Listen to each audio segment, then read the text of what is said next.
What I'll do is I'll give a brief presentation on the scientific working group on national scenarios. I'll give a background of the Integrated Assessment Modeling Consortium, followed by the SWG on national scenarios, and then give a brief on the study that we have an open call for. And I have been in touch with a lot of teams around the world. My name is Saritha Sudharma Vishwanathan. So I'm currently assistant professor at Kyoto University and visiting researcher at Indian Institute of Management, Ahmedabad. The people who co-chair this SWG with me are Professor Shinichiro Fujimori from Kyoto University and Professor Roberto Schaefer from Cope, Brazil.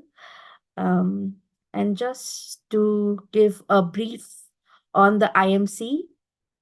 So the Integrated Assessment Modeling Consortium was founded in 2007, I think, with a mission to facilitate and foster the development of integrated assessment models and conduct research employing the IAMs, which includes model diagnostics, intercomparison, coordinated studies. It facilitates and coordinates the IAM research in both climate modeling and impact adaptation vulnerability research in addition to mitigation. And it provides a point of contact for institutions and organizations to interact with the IAM community. So right now we have 74 members from 30 countries and 4 continents. We have a dedicated website, the IAM Consortium, and we also have a YouTube channel and a Twitter handle, which is here. And those of you who would be active with the IAM would be aware of this.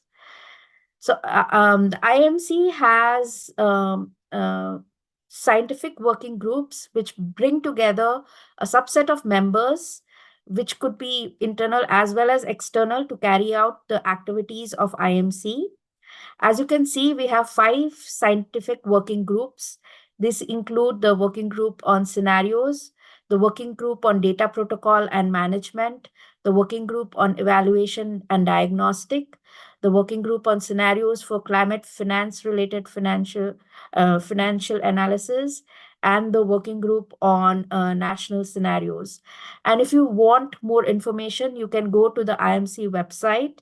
And if you want to be a part of any of these scientific working groups, you can contact the IMC Secretariat, and there would be the emails of the working group co-chairs in each of the web pages. So you can definitely be in touch with them. These scientific working groups meet during the annual meeting, which is normally every year in November or December, to review the activities during the year and plan out work for the next year. And one of the major activities of IMC is the annual meeting. Last year, it was held in Venice on between 14th and 16th of November. We had the highest submissions when compared to 2018, about 412 submissions.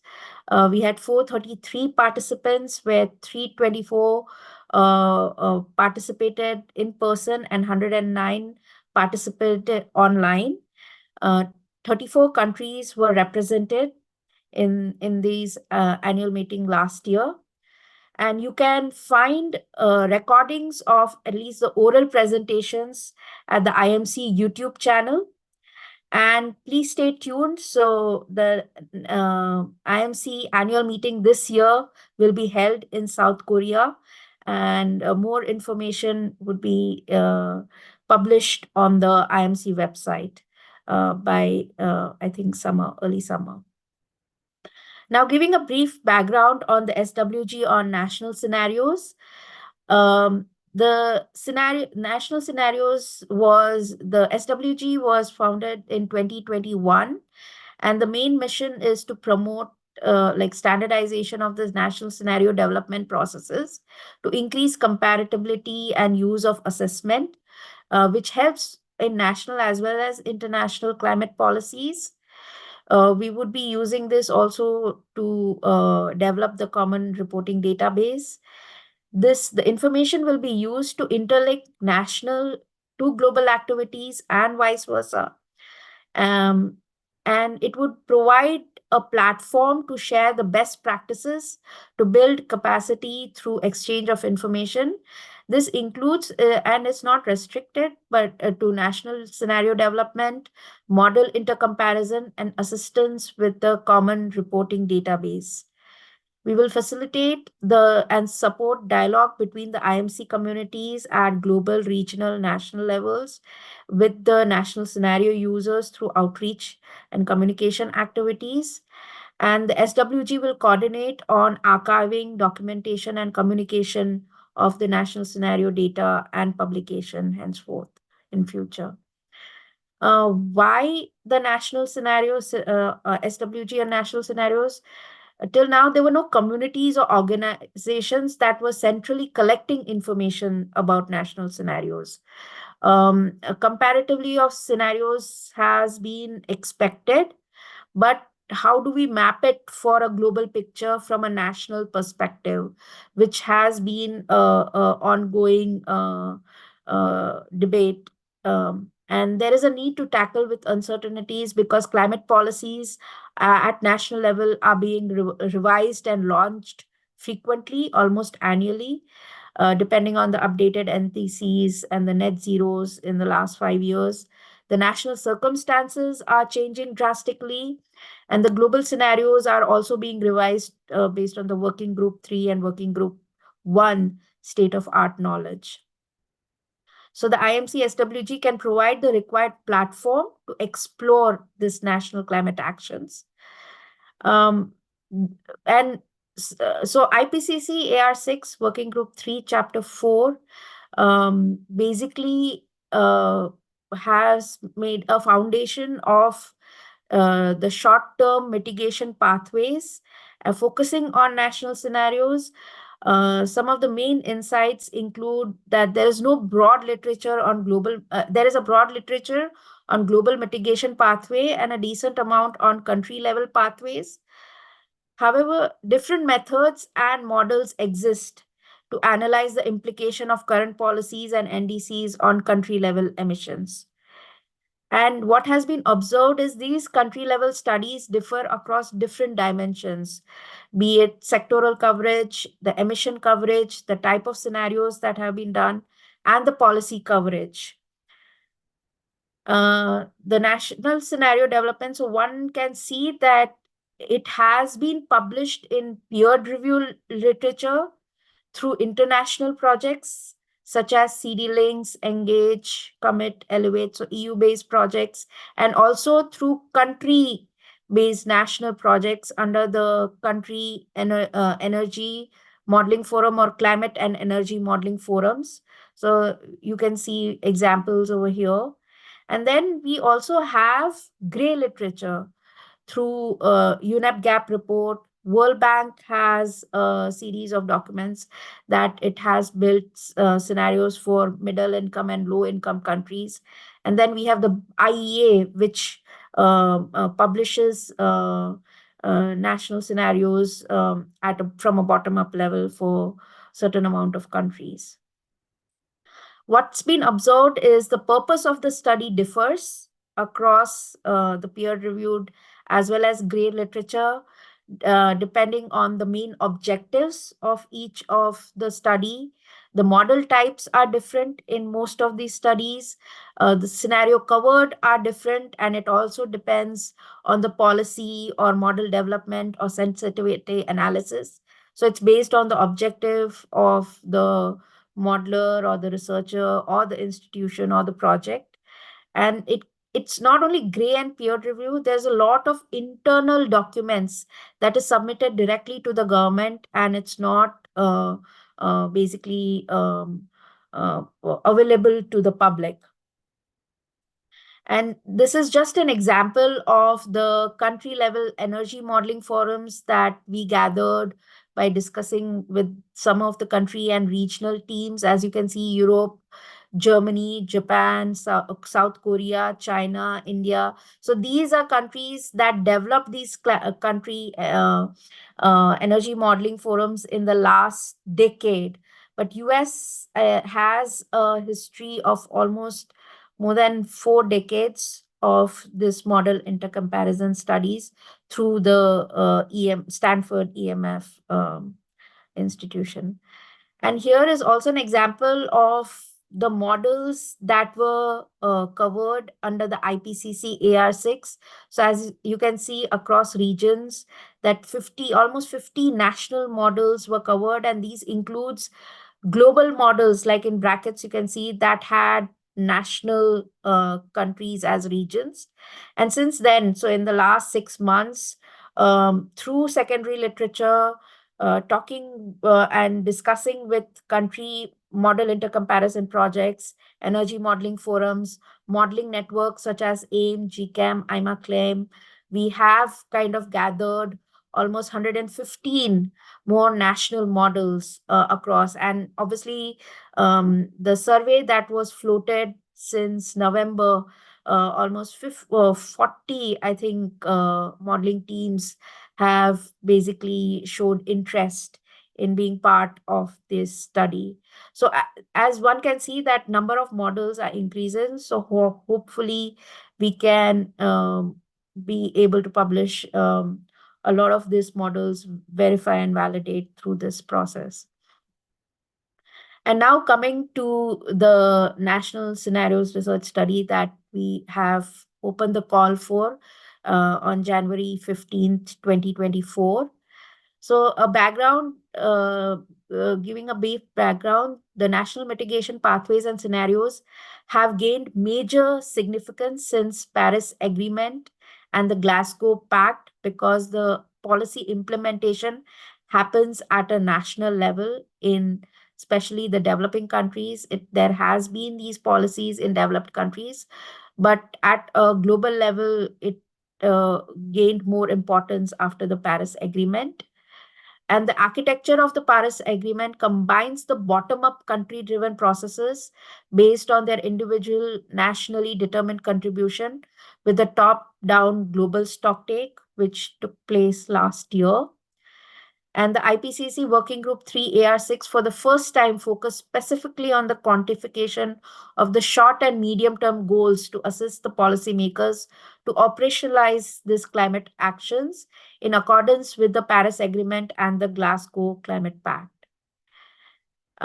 Keeping this in mind, the purpose of this study is building on the work that was compiled in the IPCC Working Group AR6 Chapter 4.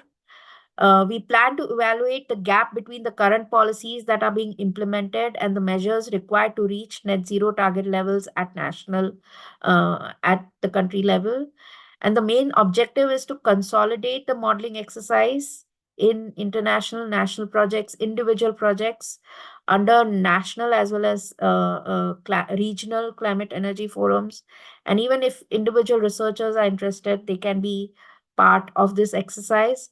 We facilitate the discussions on national scenarios, but also coordinate the scenario model intercomparison within and across countries, depending on the interest.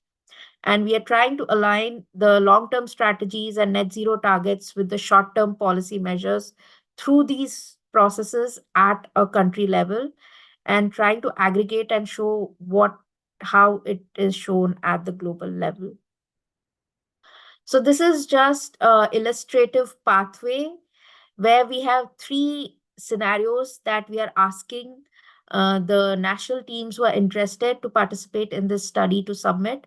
First is the reference scenario, which is also known as the baseline or business as usual scenario. Here, the scenario assumes policies and measures implemented before 2015. The baseline scenarios are not intended to be predictions of the future, but rather counterfactual constructions that serve to highlight the level of emissions that would occur without further policy effort.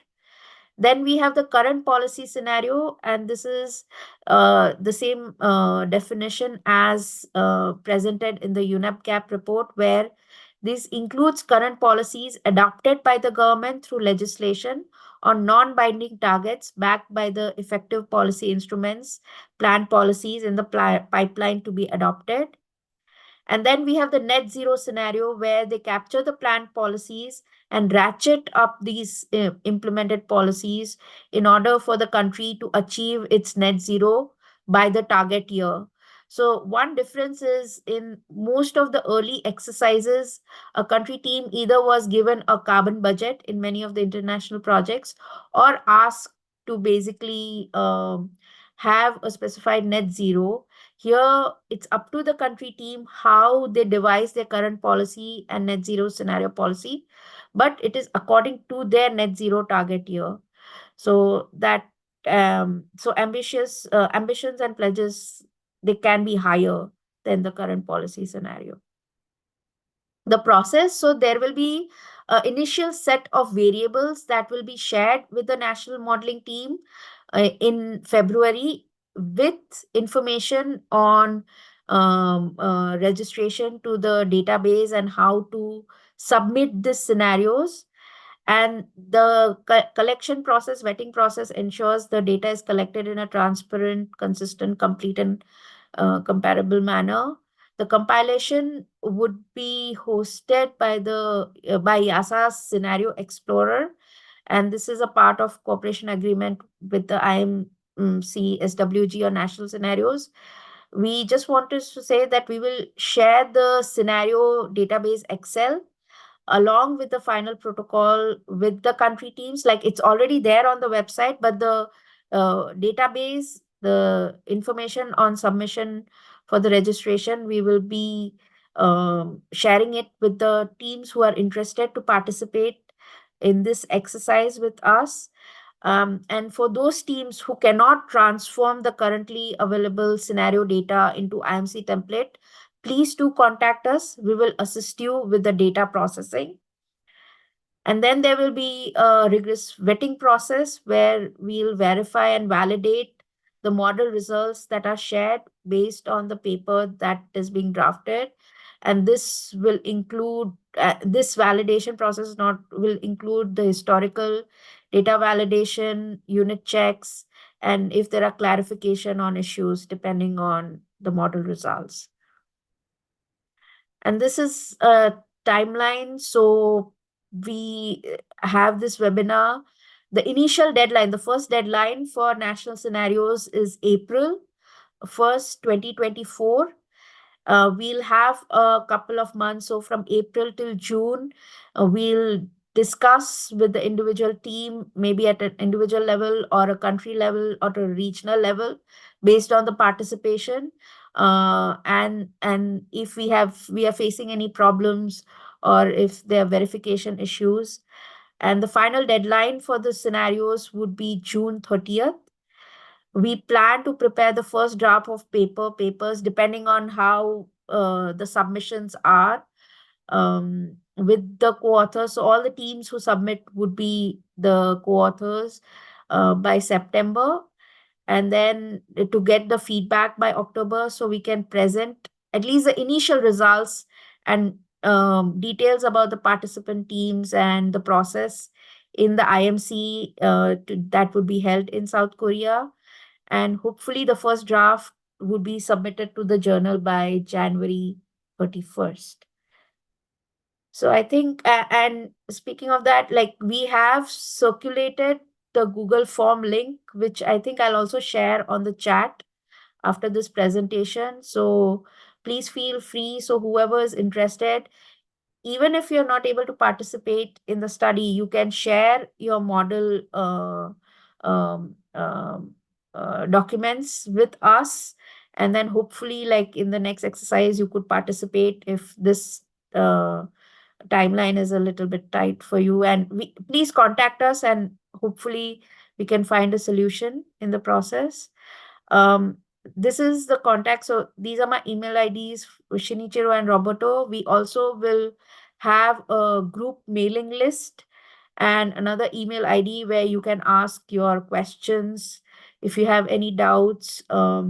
And we'll have a process also for registration because there may be issues, at least for first-time users. So we'll try to help as much as possible through this process. So I think, yeah, this is just a brief, and I am open to questions. Yeah, so I'll just open the chat.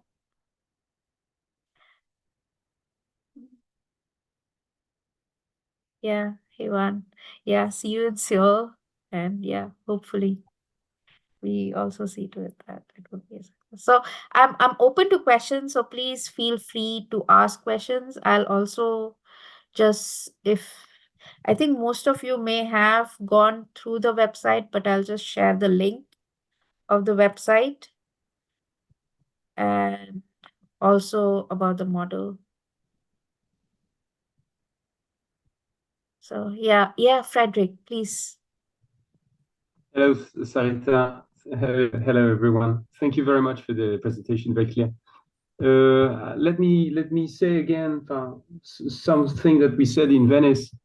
For some of the teams around the table, and especially the teams in our IMACLIM group, because they are teams from the global south, the resource is really scarce. It's always an issue, and so we have developed scenarios in past months, I would say, including under the European project that we were involved into together. And so those scenarios will be available, but they will not match exactly maybe the expectations that you have on the scenario framing. And so for if we don't want to exclude anyone, then I would really be in favor of opening up the process to any sort of scenario. I mean, any sort of climate mitigation scenario, regardless of the ambition.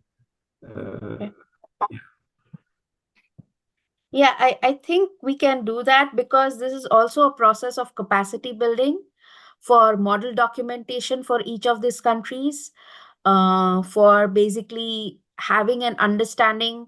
So we are also having in variables, there is like a tier 1, tier 2. So tier 1 is for the beginners because they may not have a lot of variables, but tier 2, tier 3, like they are already modeling teams who are aware and have used the IMC template.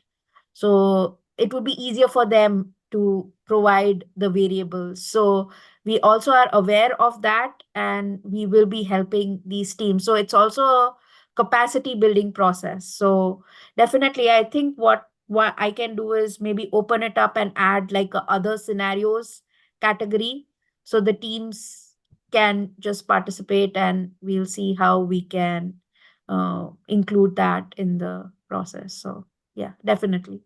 Thank you. Thank you.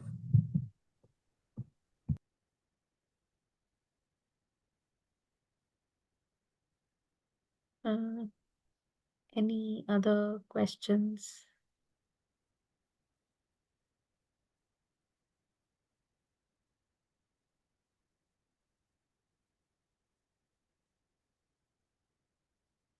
I mean, you could have questions about the scientific working group, about the study, about the protocol, uh, um, the timeline, uh, uh, if at all. Yes, Mohammed.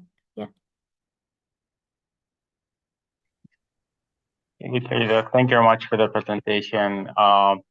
Very, very clear, and thank you for your leadership in organizing this. So maybe if you can comment, I've heard you say something about hindcasting or some validation. I'm assuming you're just looking at, like 2015 data to verify that everything looks reasonable. We're not doing any hindcasting. Just wanted to clarify that. And maybe if you can add a bit more shades to how you anticipate harmonizing all this input, like is it a single publication, multiple publication, any if there are studies coming for multiple teams providing results for the same region, are we gonna be doing any kind of validation by comparing and contrasting our results for that one region? If you can just add a bit more detail, that'd be greatly appreciated. Thank you. Yeah.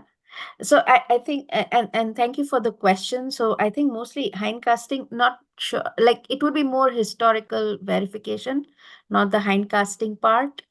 And regarding model intercomparison, it all depends on the submissions. So if there are very few submissions, then it may be just one paper, and we'll try saying that we have this exercise, but in this limited time period, these were the number. But if we have a lot of papers, and specifically in a region or a country, a lot of submissions are there.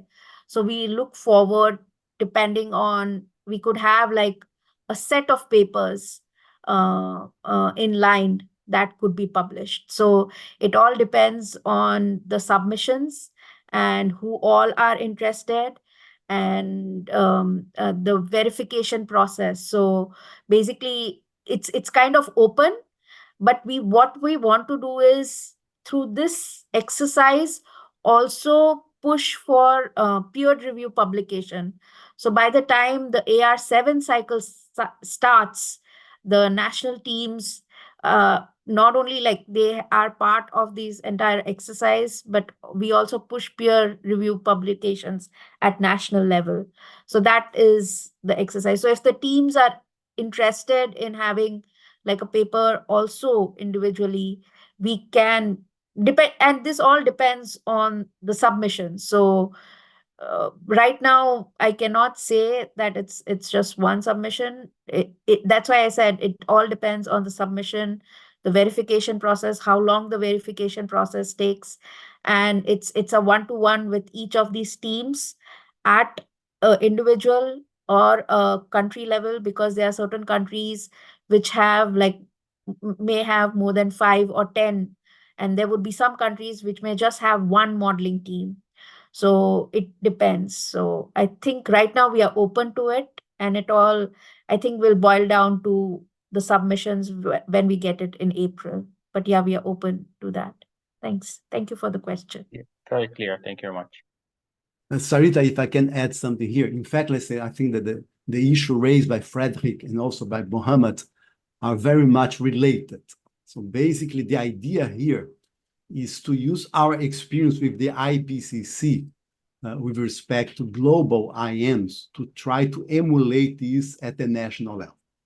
So, for example, in the case of the IPCC, somehow we already have a procedure to do the vetting of the different scenarios, and we use that procedure in chapter 3 for the global models. And the idea is to try to do the same here. Of course, there are some particularities in this case here. So at least, let's say, the issue of baseline, at least the issue of, let's say, historical emissions, historical primary energy consumption, things like that are, I think, things that we have to pay proper attention.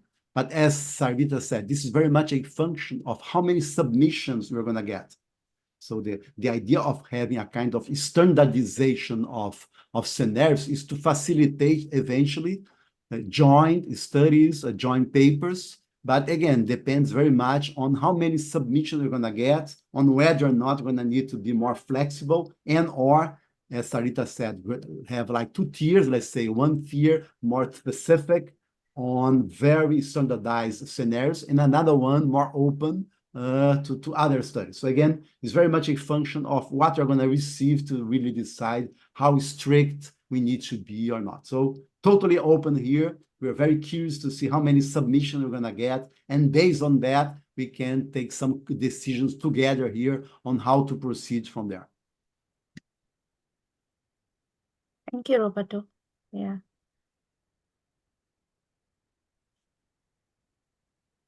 And it also depends, like if the submissions are really good, then, I mean, right now, the main purpose is also to have a high impact journal paper if possible. So it helps all the teams.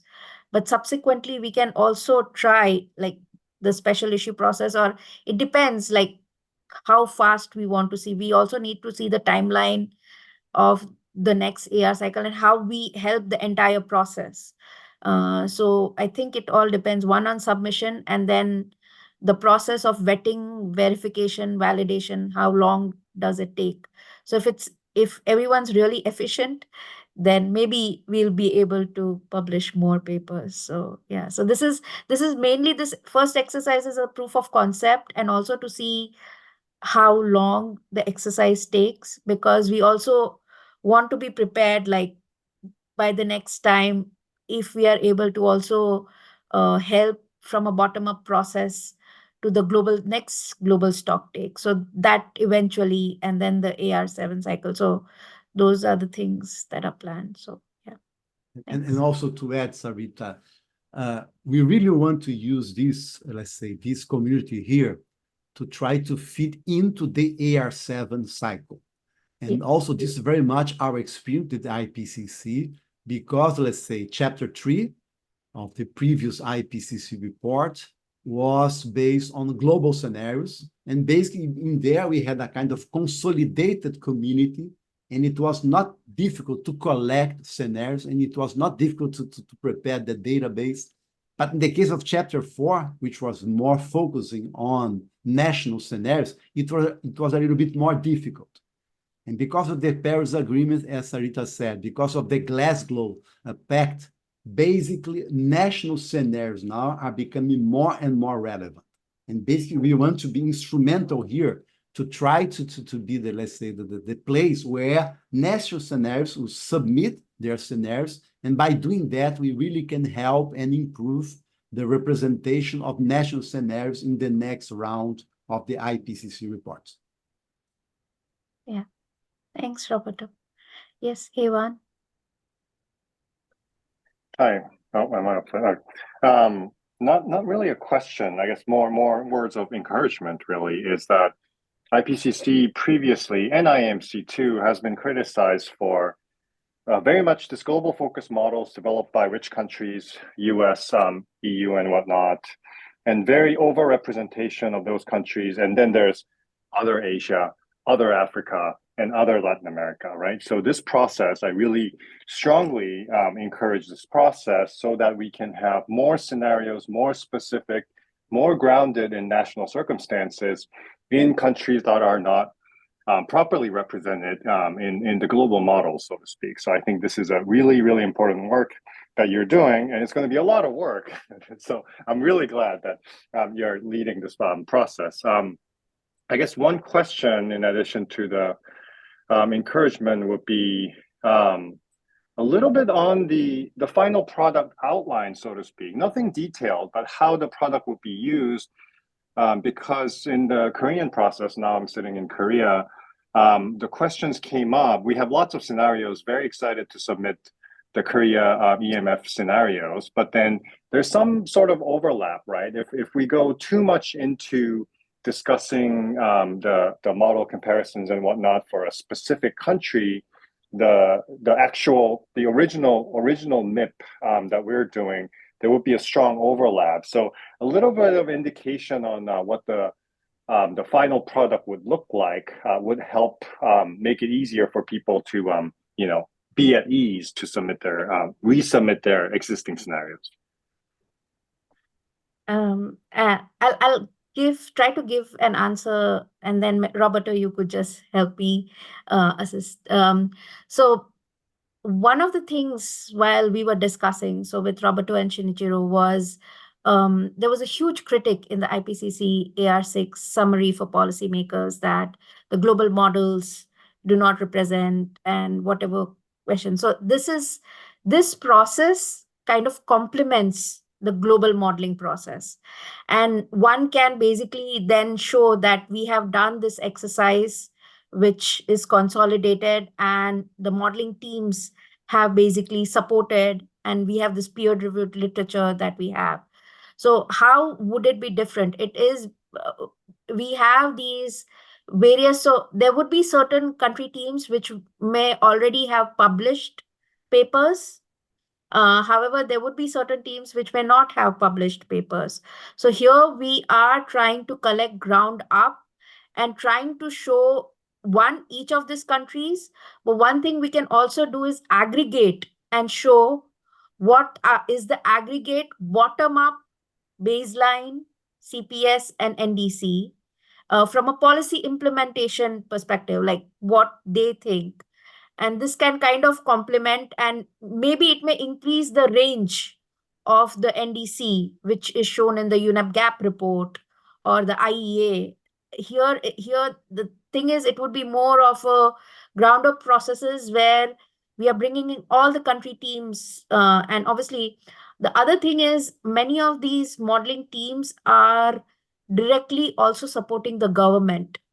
So it's a buy-in to also the national scenario users of this process, that how we are contributing to the international climate policy process. So I think the product would be like, one is showing all the national teams, like consolidating all the national teams, the emission scenarios, the energy that is there from the bottom up.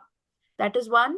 And second, also showing an aggregate emission scenarios, that this is what is being, and then how do we go about it, and what are the barriers and challenges, the feasibility of these scenarios as compared. And we can also do a comparison. So one could be a scientific exercise, the other obviously depending on how the paper comes out, and we can basically discuss in the process that how do we want to present this at not only the international but regional climate weeks and national scenarios. So we can also do that through this process. So and what EMF is doing is very much country focused. So here you can also show other country teams and what they are doing. And what I've done in the past at least 4 months is talk to each of the country teams. What I've also observed is how much EMF influences the policy making. So there is also a distance between how much of an influence each of the country team EMF. Some of them are very independent of the national climate policy that are taking place. And some of them are they do influence the national climate policy. So that is one. And there are teams which are not so influenced by the country EMF, but are influenced by IPCC as a international report. So hopefully we can kind of bridge that gap in many of these countries between the science that is being published and the national processes that is. So also it's a very, but this is like, I think, a medium or long term. I don't know if we can do it in this first exercise, but hopefully eventually we can do this, and it's more of a buy-in of the national scenario users and hopefully into this IPCC process. But and I think we can also help in the UNEP gap report process if the teams are interested, depending on how we collect data, and also the global stocktake process at an international level. So those are other kind of, from the products that we are able to publish, we can kind of present the material there and the country team experiences from this entire process. And also, Saritha, if I can add, there's a strong component here of capacity building. Somehow we are trying to anticipate, let's say, a call that may happen, I don't know, in 2 or 3 years' time from the IPCC for different national teams to submit scenarios. So somehow, if we can do this now, let's say 2 or 3 years in advance, and use this as a capacity building kind of approach or tool, this can greatly facilitate later on when officially national teams are invited to submit their scenarios. Somehow they're going to know how to do that. And it's not by chance that we have decided to use the IMC template, which is also the template used by the IPCC to collect information. So there's, again, for those, let's say, teams that are more advanced, let's say, eventually the reward here is going to be a paper or many papers. But for some teams that are just beginning, let's say, to go through this road now, there's a strong capacity building component here to facilitate them on how to enter their data, how to be prepared for a official call that would come from the IPCC in 2 or 3 years' time. Yeah, and also I think when that is there, it's also an easy process for them. So the initial barriers, so there were a lot of technical difficulties that were faced by country teams. So when I was interviewing a couple of country teams, they face a huge technical barrier and were not able to submit, and they did not have the time to submit because of the time they did not have. So we can just cut short on that by this exercise. And hopefully, if this is good enough for the teams, it would be an easier process. Like the YASA database is already there to submit it directly once we get the uh, like agreement from the team that they would be interested to share it. So it would be a lot more easier process for the country teams as well. But yeah, thanks. Anastasios, please. Yes, hello. I would like Hi. to make a couple of questions regarding these national scenarios. First of all, I was wondering regarding the deadline. I suppose that the April 1st deadline also supposes that each participating team will have also the results from the scenarios. Do I understand correctly? Correct? Yes, yes. And I would also like to ask if a country's national current policy is quite close to a net zero policy. Should the modeling exercise have three scenarios reference CPS and net zero, or this can be modified regarding the status of each country's current policies? I think this would be like a very country specific related question. So we will basically discuss this with the country teams when they submit the scenarios. So we will be discussing. And right now, like for example, if you also have, for now, we are also open, like if you have just a baseline NDC scenario, it would be great if you can show the net zero, it also share the net zero scenario. But right now we are also debating, like it would be great for the team to at least start the process if they are not aware of the IMC template, to at least submit the baseline and the NDC scenario if they are comfortable and if they have published. So that would be also great. But yeah, we are open. And when you say that if the NDC and the net zero is the same scenario, it would be better that we discuss that and we Okay. understand. So because this would be more of a country specific question than Okay. like all the countries. So we can always discuss that. But we are And open. So please don't